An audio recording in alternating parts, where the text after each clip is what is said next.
Good morning, all. I hope you're doing good today. We're ready to finish up this section 4 on the properties of logarithms.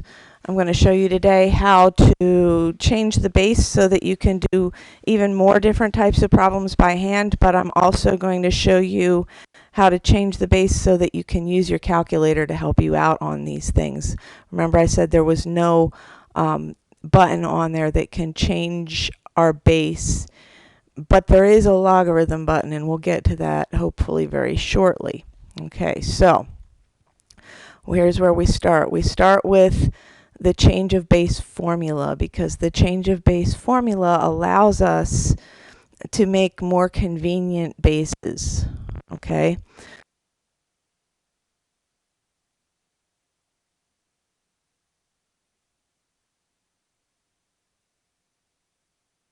this all seems very odd, but these are the rules that you're allowed to use.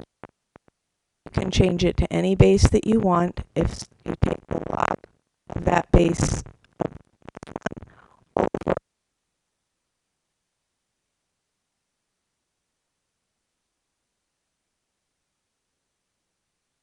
So we can't do it.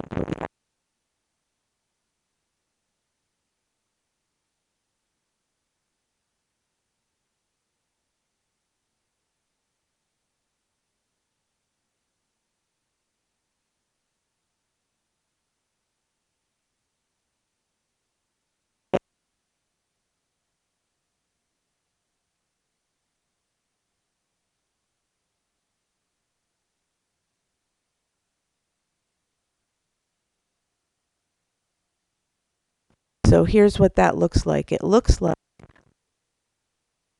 7 over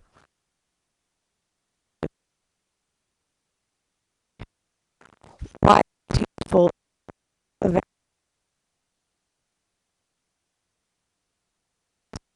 So our algorithm,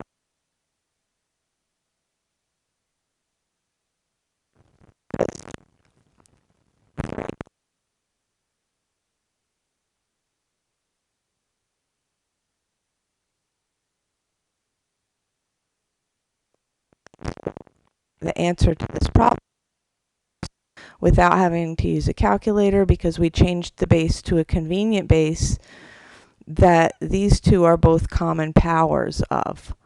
Okay, so let's check another one just to make sure you got it. Try to get ahead a little bit, and if you understand it, then great. And you look at these two and you think about what number would be a good common base for that. And you can think, well, wait, this is a power of 2 and this is a power of 2. So we're going to choose 2 as our common base. Log base 2 of 32 over log base 2 of 8. 2 to the 5th power is 32, and 2 to the 3rd power is 8. So once again, a pretty nice slick little process there to help evaluate logarithms by a change of base that makes your work so much easier. And you can, these are almost simple enough that you can almost do them in your head if you remember the process. However, write it down anyway so that you have something to go on and look back on, and like make your brain get used to seeing it. All right. Now here's a neat little thing. We just did this one a minute ago, and we found out the answer was 3/4, and that was simple enough. But I want to show you with that example how to do this purely on your calculator, because another common base that will always work is base 10. And base 10 is actually covered on your calculator. This logarithm button right here is log base 10, because the implied base for any logarithm is 10. So even though 3 would be most convenient if you're doing it as far as in your head, log base 10 allows you to do this in a calculator. So what I can do is I can do log base 10 of 27 over log base 10 of 81.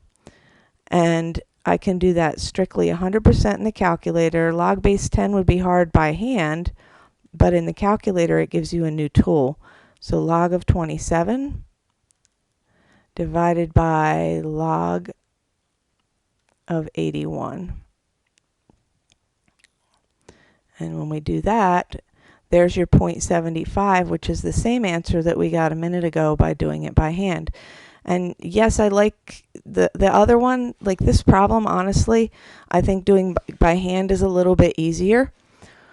But there are some problems that you need to turn it into log base 10 because it's really very, very difficult or near impossible to do that by hand.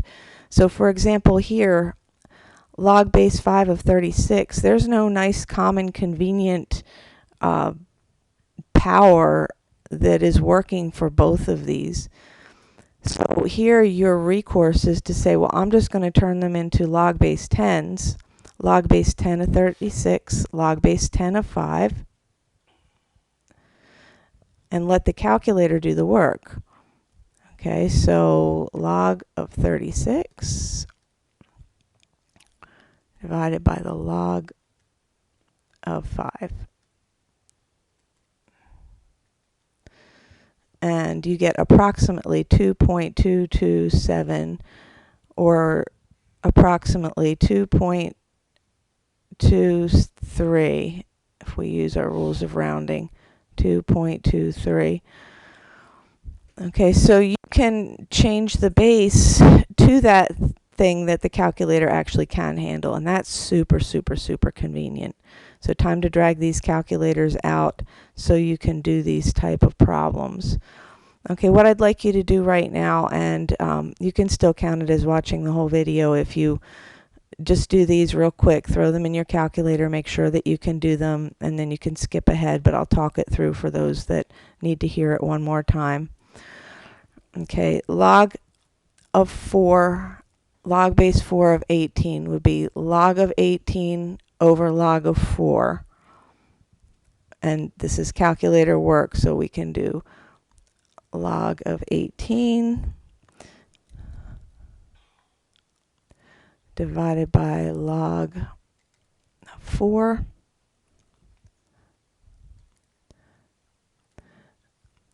2.1 or 2.08 and so on and so forth. This would be log of 15 over log of 2.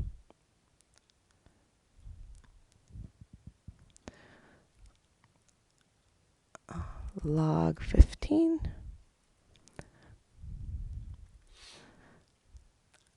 divided by log of 2.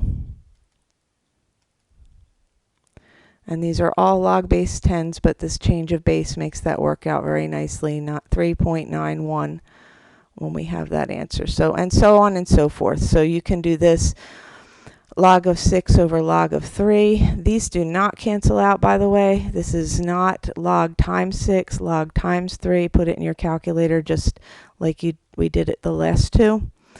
And this one is log base 14, log of base 10 of 14 over log base 10 of 28. And we don't even usually say the log base 10. It's implied if there's nothing there and we don't say it. So 0.79. Calculator work, so that's good. Your calculator can do a whole lot for you once you've learned what it's for. Okay, all right, moving right along. We do need to do some more simplifying from part 1. So just to look at a few more of the complicated ones, and I did notice a couple of you needed to see more of these anyway, so killing two birds with one stone here. We're trying to bring it into a single logarithm, so you can first of all look for things that are common factors, because that's always a good thing when you're trying to put stuff together. 1/4 is a common factor, so I want to start off by just factoring out that 1/4. Okay, now we have a logarithm with a common base, and as long as you have a common base, okay, this plus can turn into the log base 3 of 2 times x, because the plus is the one that turns into a times, if you remember correctly. Hopefully you have that sheet next to you that has all of those properties of logarithms. So this turns into this. Then you can take this 1/4 that's out here because it's a product, so the product turns into an exponent when we look at it in terms of logarithms, but it's the whole thing that you took the logarithm of. So then this as a radical is the fourth root. So here's our simplified logarithm when it all comes down into one logarithm. So you're looking for things in common. You're looking for applying the properties of logarithms to that, because we've got those properties. Remember, if you have a plus, you're thinking, well, that's going to turn into multiplication. Remember, it's all based on exponents because that's what logarithms are. If we had a minus, it would turn into division. And when we have a number out front, that actually turns into an exponent. Okay? Watch that over and over again if you need to. Here we have this one. This is 5 log base x of z, not 51 og. It's 5 times the log of x, log base x of z. This part seems to be acting separately from this part, and it is, so we want to evaluate them separately. We're writing it as a single logarithm. We already have this factored out, but what we need to do is look for other ways we can simplify. Inside the parentheses, we have this plus, so we can turn this, because they have the common base, turn it into a multiplication. Still have done just this one little thing over here, because this number being out front can be turned into a power. Okay, it turns into a power of what you're taking the log of. This then can also become a power. Okay, so it's a power of this right here. Now we've got a common base, and you have a minus sign, and the minus sign can turn into division when you're bringing it together. Or you can do that first, or you can simplify this first. It makes no difference. So to the half power, square root of 9 is 3, square root of y is y, and then the minus can turn into its division problem. So you can either do this step first and then simplify, or you can simplify first and then do this step. So once again, your pluses turn into multiplication because we're thinking exponents. Your minuses turn into division. Once again, we're thinking about properties of exponents. They're very closely related to logarithms. And your multipliers, out front, get turned into exponents because they're powers. Okay. All right, one more. This one, if it says to expand, you have to do all those things backwards. So we're going to want to start thinking about all the roots we need to turn into powers. So that's a half power. Then we have this is all attached together. In order to detach it, we can bring this half down front. Then we've got the 2 and x attached together in a grouping symbol, but this grouping symbol turns into a minus if we expand it. But be careful, because this half is multiplied times all of it, so we need to use some parentheses. So this turns into this. We then have a product hiding in here. Okay, there's one last. You have to look for everything that can break down. So this product turns into a sum. And then finally, in order to make it fully expanded, distribute this half back into everything. So we have this. So there you have it. We are reviewed the applying of the properties of logarithms, and we learned a little something new about how to get your calculator to do this process for you. And we're moving right along, and what I have done for next week, I've consolidated a couple of things to make it work a little bit better. Based on our new Take a Breath Wednesday, I've reduced the amount of problems considerably for sections 5 and 6, so we can get what we need to get and just kind of move on with that. So I'm in the process of solidifying the plan, but if you look at the assignment sheets, you'll find that I've crossed out some, and you'll see that, yeah, I really did cut out a lot of problems. and made it into one assignment, 95 and 96, not on 2 different days as big assignments, but 95, 96 combined since they're all in one section. So you'll have that next week. But for now, work on assignment 94, get that out of your road, and have a great weekend. Be ready to turn that in at the beginning of the period on Monday. God bless you, and I'll see you hopefully sooner than later.